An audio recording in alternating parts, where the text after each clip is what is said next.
With its recently created Equipment Assistance Service, Emsa is strengthening the existing response capabilities in Europe.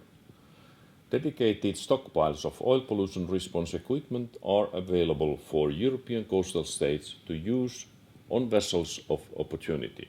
In the event of an oil spill, the affected state requesting Emsa services takes charge, deciding how and where to use these services.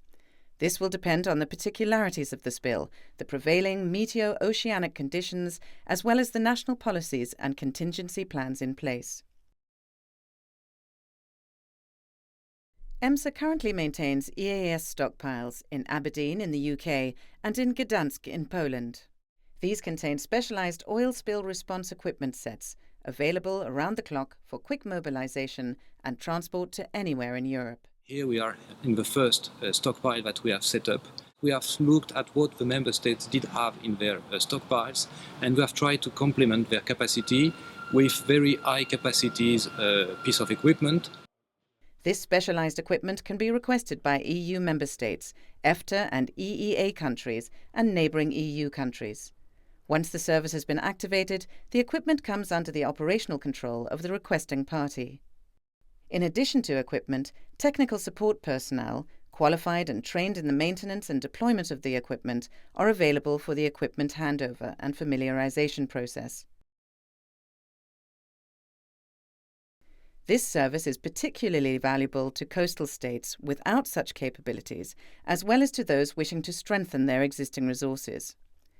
Unlike alternative options, the conditions of the service are predefined, including the associated cost, and as the service is modular and ready for use across Europe, mobilisation is rapid.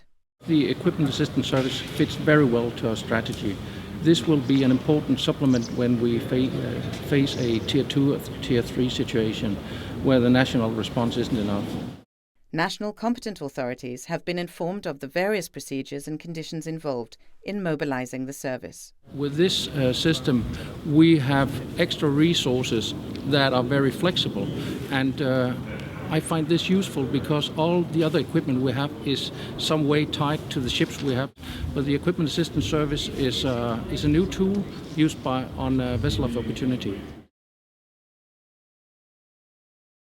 The requesting party may choose one or multiple equipment sets for use during the response operation.